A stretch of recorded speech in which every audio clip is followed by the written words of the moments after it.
ಎಲ್ರಿಗೂ ನಮಸ್ಕಾರ. ನೋಡಿ, ಇವತ್ತು ನಾನು ಬೆಳಿಗ್ಗೆ ನೋಡಿ ಗೂಡು ಇಡುವವರು ಬೆಳಿಗ್ಗೆ ಒಂದು ಸಾರಿ ನಿಮ್ಮ ಗೂಡನ್ನು ನೋಡುವುದು ಒಳ್ಳೆಯದಂತ, ಅಂದರೆ ಒಳ್ಳೆಯದು. ನೀವು ಬೆಳಿಗ್ಗೆ ಒಂದು ಸಾರಿ ಒಂದು ರೌಂಡ್ ನಿಮ್ಮ ಗೂಡನ್ನು ನೋಡೋದು. ಯಾಕಂದರೆ ನೋಡಿ, ಅದು ನೀರು ಹಾಕಲಿಕ್ಕೆ ಅಂತ ಅವರು ಕೊಟ್ಟದಲ್ವಾ, ಅಂದರೆ ಇರುವೆಗಳು ಬರದಾಗೆ.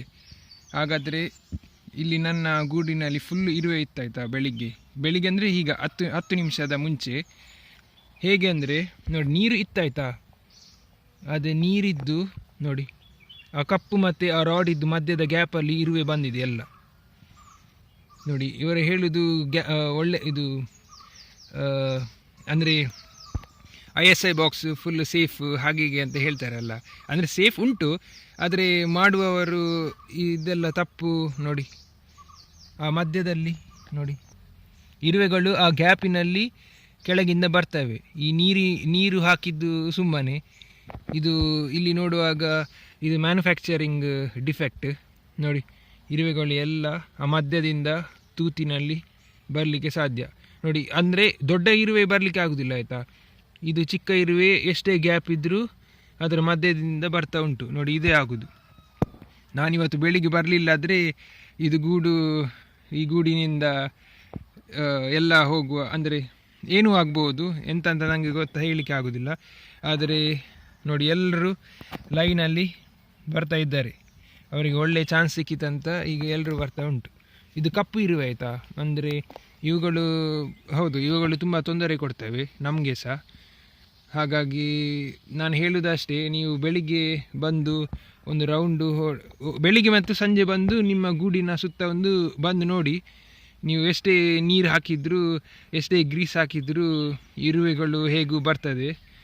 ಇದು ನನ್ನ ಅವಸ್ಥೆ, ನನ್ನ ಗೂಡಿದ್ದ ಅವಸ್ಥೆ. ನೋಡಿ, ಆ ಗ್ಯಾಪಿಂದ ಒಳ್ಳೆಯದಾಗಿ ಬರ್ತಾ ಉಂಟು. ನಾನು ನೀರು ಹಾಕಲಿ, ಪಾಯಸ ಹಾಕಲಿ, ಏನು ಹಾಕಿದರೂ ಇರುವೆಗಳು ಬರ್ತಾ ಉಂಟು. ನೋಡಿ, ಅಲ್ಲಿ ನೋಡಿ, ನಾನೀಗ ತೆಗೆದೆ, ಅಂದರೆ ಈಗ ಬಾಕ್ಸ್ ಇಟ್ಟೆ ಆಯಿತಾ, ಕ್ಲೀನ್ ಮಾಡಿ ಎಲ್ಲ ಬ್ರಷಲ್ಲಿ ಎಲ್ಲ ಇರುವೆ ತೆಗೆದು ಸ್ಟ್ಯಾಂಡಲ್ಲಿ ಇತ್ತು. ಸ್ಟ್ಯಾಂಡ್ ಒಳಗಡೆ ಇತ್ತು, ರಾಡ್ ಒಳಗಡೆ. ಈಗ ಒಂದು ಸರಿ ಎಲ್ಲ ಕ್ಲೀನ್ ಮಾಡಿ ಇಟ್ಟೆ. ಈಗ ನೀರು ಹೇಗೂ ಉಂಟು, ಆದರೆ ಇಲ್ಲಿ ಸಹ ಒಂದು ಸರಿ, ಅಂದರೆ ಅವಸರದಲ್ಲಿ ಎಲ್ಲ ನೀರು ಹಾಕಿದೆ ಆಯಿತಾ, ಇರುವೆ ಪುನಃ ಮೇಲೆ ಬರಬಾರ್ದಂತ. ಆದರೆ ಅವುಗಳಿಗೆ ಗೊತ್ತುಂಟು ಇಲ್ಲಿ, ಅಂದರೆ ಈಗ ಪುನಃ ಗೂಡಿಟ್ಟೆ ಅಂತ. ನೋಡಿ, ಆಗ ಬಕೆಟಿನ ಮೇಲೆ ಗೂಡಿಟ್ಟೆ ಆಯಿತಾ, ಅಲ್ಲಿ ಸಹ ಇತ್ತು. ನೋಡಿ, ಅಲ್ಲಿ ನೋಡಿ, ಇರುವೆಗಳು ಬಕೆಟ್ ತನಕ ಹೋಗಿದೆ. ಯಾಕಂದರೆ ಅವರಿಗೆ ಗೊತ್ತುಂಟು ಅಲ್ಲಿ ಬಕೆಟ್ ಮೇಲೆ ಇತ್ತಂತ. ಈಗ ಇಲ್ಲಿ ಬಂತಲ್ಲ, ಎಲ್ಲರೂ ಹಿಂದೆ ಬರ್ತಾ ಇದ್ದಾರೆ. ನೋಡಿ, ಇಲ್ಲೇ ಇದ್ದಾರೆ. ನಾನು ಇದು ಕೆಲಸ ಬೇಗ ಮಾಡ್ತೇನೆ. ಈಗ ಬೇಗ ಮಾಡ್ತೇನೆ. ಅದು ಗ್ಯಾಪ್ ಉಂಟಲ್ಲ ನೋಡಿ, ಇದನ್ನು ಮೇಲಿಗೆ ಎತ್ತಲಿಕ್ಕೆ ಕೆಳಗೆ ಆಗ್ತದಲ್ವಾ. ಇನ್ನು ನಾನು ಗಮ್ ಹಾಕಿದರೆ ಹೀಗೆ ಮೇಲೆ ಕೆಳಗೆ ಮಾಡಲಿಕ್ಕೆ ಆಗೋದಿಲ್ಲ. ಇರಲಿ, ಗಮ್ ಹಾಕಿ ಬಿಡ್ತೇನೆ. ಸುಮ್ಮನೆ ಮೇಲೆ ಕೆಳಗೆ ಎಂತ ಲಿಫ್ಟಾ, ಸುಮ್ಮನೆ ಮೇಲೆ ಕೆಳಗೆ ಮಾಡುವ ಪ್ರಯೋಜನ ಇಲ್ಲ. ಇದು ಕೆಳಗೇನೆ ಇರಲಿ. ನಿಮ್ಮ ಗೂಡಲ್ಲಿ ಹೀಗೆ ಗ್ಯಾಪ್ ಇದ್ದರೆ ನೀವು ಚೆಕ್ ಮಾಡಿ. ನೀವು ಚೆಕ್ ಮಾಡೋದು ಹೇಗೆ ಅಂದರೆ ಗ್ಯಾಪ್ ಇರ್ತದೆ ಎಲ್ಲರದ್ದು, ಆದರೆ ಕೆಲವರದ್ದು ಗ್ಯಾಪ್ ತುಂಬ ಇರ್ತದೆ. ನೋಡಿ, ಇಲ್ಲಿ ಒಂದು ಕೋಲ್ ಹಾಕಿದರೆ ತುಂಬ ಕೆಳಗೆ ಹೋಗ್ತದೆ. ಈ ಗ್ಯಾಪಿಂದ ಈ ಚಿಕ್ಕ ಇರುವೆಗಳು ಖಂಡಿತ ಬರ್ತವೆ. ಹಾಗಾಗಿ ನಾನಿನ್ನು ಇಲ್ಲಿ ಗ್ಯಾಪ್ ಉಂಟಲ್ಲ, ಅಲ್ಲಿ ಫುಲ್ ಗಮ್ ಹಾಕಿ ಸೀಲ್ ಮಾಡಿ ಬಿಡ್ತೇನೆ. ಇನ್ನು ಇದು ಇಲ್ಲಿ ಪರ್ಮನೆಂಟ್ ಆಗಿ ಇಲ್ಲಿ ಕೆಳಗಡೆ ನೋಡಲಿಲ್ಲ ಆದರೆ ನಂದು ಪರಾರಿಯೇ ಗ್ಯಾರಂಟಿ. ಪರಾರಿ ಅಂದರೆ ನನ್ನ ಸೈಡಿಂದ ತಪ್ಪಲ್ಲ. ಇದು ಗೂಡು ತಂದ ಮ್ಯಾನುಫ್ಯಾಕ್ಚರಿಂಗ್ ಯಾರು ಮಾಡಿದ್ದಾರೆ ಅವರದು, ಅಂದರೆ ಅವರು ಕೂಡ ಪ್ಲ್ಯಾನಲ್ಲಿ ಮಾಡಿದ್ದು. ಇದು ಗ್ಯಾಪ್ ಬೇಕೇ ಇದು ಮೇಲೆ ಕೆಳಗೆ ಮಾಡುವುದಕ್ಕೆ. ಆದರೆ ಇದು ಡೌಟು ಅವರ ತಲೆಯಲ್ಲಿ ಇರಲಿಲ್ಲ ಅಂತ. ಹೀಗೆ ಇರುವೆಗಳು ಬರುವ ಚಾನ್ಸಸ್ ಉಂಟು ಹೀಗೆ ಸಹ ಮಾಡಿದರೆ ಅಂತ.